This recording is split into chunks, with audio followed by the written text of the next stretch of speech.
नांदेड़ में जहां महानगर पालिका चुनाव से पहले सनसनीखेज वारदात ने राजनीतिक माहौल को गर्मा दिया है। प्रभाग नंबर 1 से कांग्रेस की उम्मीदवार सारिका भालेराव के पति शिवाजी भालेराव पर जानलेवा हमला करने की कोशिश की गई है। जानकारी के मुताबिक मुंह पर रुमाल बांधे 3 अज्ञात हमलावर तलवार लेकर मौके पर पहुंचे और शिवाजी भालेराव पर हमला करने का प्रयास किया। हालांकि गनीमत रही कि तलवार का वार चुक गया और शिवाजी भालेराव बाल बाल बच गए। घटना के बाद इलाके में अफरा तफरी मच गई। सूचना मिलते ही नांदेड़ पुलिस मौके पर पहुंची और पूरे मामले की जांच शुरू कर दी है। चुनाव से ठीक पहले हुई इस घटना ने राजनीतिक हलकों में हड़कंप मचा दिया है। फिलहाल पुलिस सभी पहलुओं को ध्यान में रखते हुए मामले की गहन जांच कर रही है और हमलावरों की तलाश जारी है। उमेदवारावर हल्ला झालाय, नेमकी काय घटना घडली आहे आपण इथे पाहणी केली? आज नांदेड वाघाळा महानगरपालिकेची निवडणूक अंतिम टप्प्यात असताना आणि काही तासावर मतदान शिल्लक असताना आमच्या प्रभाग 1 मधील जे काँग्रेस पक्षाच्या उमेदवार आहेत सविता भालेराव सारिका भालेराव यांचे पती जे आहेत शिवाजी भालेराव यांच्यावर अज्ञात काही गुंड्यांनी जवळपास 3 गाड्यावर 6 जण आले होते। तलवारीने हमला करण्याचा प्रयत्न केला। त्या गल्लीमध्ये ते आपल्या मित्रांसोबत गप्पा मारत असताना प्लास्टिकची खुर्ची घेऊन त्यांनी बचाव केल्यामुळे आज ते बालवाल या ठिकाणी बचावलेले आहेत।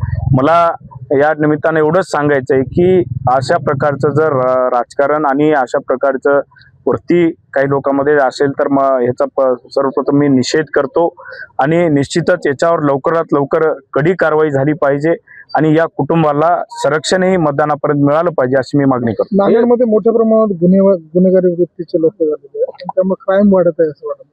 निश्चितच अशा प्रकारचे गुन्हेगारीचे वृत्तीचे लोक या ठिकाणी फिरताना दिसत आहेत, त्याच्यावरही लवकर आवर घातला पाहिजे आणि अशा लोकांना वेळीच आपण जर अटक केली तर योग्य मेसेज सर्व शहरामध्ये या ठिकाणी जाईल। ही घटना पॉलिटिकल इंटेन्शन मधून झालेली आहे का वैयक्तिक आहे, नेमकं काय? नाही, आता नेमकं बघावं लागेल की घटना कोणत्या इंटिमेशन मधून झालेली आहे, नेमकं पॉलिटिकल आहे का नेमकं। पण मला तर वाटते की ही घटना पॉलिटिकल ह्याच्यामधूनच झालेली आहे, कारण इथले जे उमेदवार आहेत आमचे काँग्रेस पक्षाचे सर्व चारीचे चारी तर अतिशय चांगल्या प्रकारचा प्रतिसाद इथले लोक देताना दिसत आहेत। त्यामुळे मला वाटतं की हे जे कृत्य झालेले आहे ते पॉलिटिकल याचे हेतूनच झालेलं आहे असं मला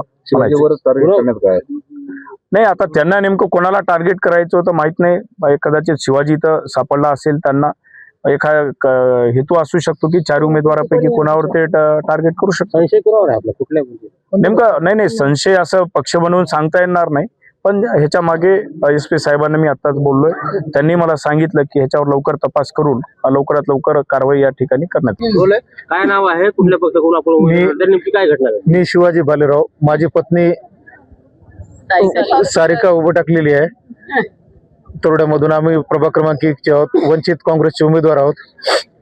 अचानक प्रचार संपला येऊन बसलो, बसल्याच्या नंतर अचानक 3 मोटरसायकलीवर हत्यार घेऊन तलवारी होत्या, एक गाड्या त्यानं एकदम आल्या तलवार मारायला गेले। मी डिफेन्स मध्ये खुर्ची गेली, खुर्ची तुटली, तलवार कंप्लीट माझ्या मानावर बसू लागली, पडून मी अशी खुर्ची आडवी केली। मग नंतर काही जण पळत आले, मला वाचवलं। त्यांच्या चप्पल बुटी तर पडलं, कसा उभं टाक हे करतोस, उद्या प्रचाराला कसा निघतोस, तुझा बियाणी करून टाकू म्हणून मला म्हणले साहेब। CCTV फुटेज मध्ये तलवारी दिसायला, त्यांच्या सर्व दिसायला, कसं तू उद्या मतदान करतो निघतोस बाहेर, लय भाषण ठोकायला हे करतोस म्हणून तुझा करता कांड म्हणून म्हणले। कृपया मला प्रशासनावर, पोलीस प्रशासनावर पूर्ण भरोसा आहे। आमच्या गरीब उमेदवाराला आम्हाला न्याय द्या। मीडियाला एक विनंती आहे की मी कार्यकर्ता आहे, प्रत्येकाच्या सुखादुःखामध्ये जाऊन जाणार माणूस आहे, समाजासाठी सगळ्याला कुठल्याही वेळेवर जातो। मात्र माझ्यासोबत असं मला वाटलं नाही, एकदम जर खुर्ची जरी आडून केलं नसतं माझ्या मुंडी उडाली असती साहेब।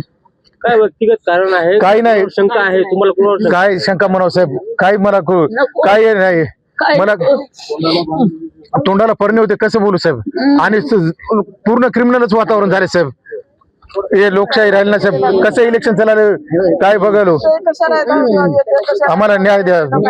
मीडियाला न्याय एक विनंती आहे, खरोखर इथली गुंडागर्दी बद्दल मला खरंच या प्रकाराबद्दल काय आपण तक्रार वगैरे केली आहे? नाही, आता मी काय म्हणलं बाबा, मी जातो तक्रार करायला तयार आहे।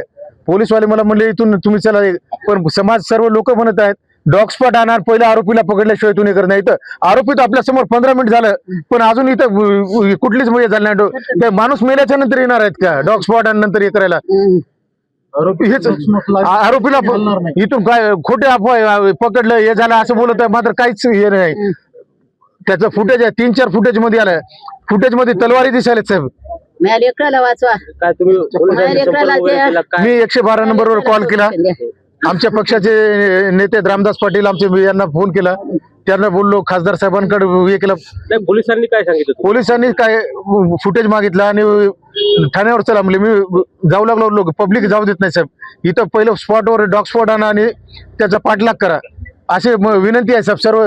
कारण का दिवसा ढवळ्या जर असा हमला होत असेल एका उमेदवारावर गर्व, तर सर्वसामान्य पब्लिक किती दहशत मध्ये याच्यात जगत आहे.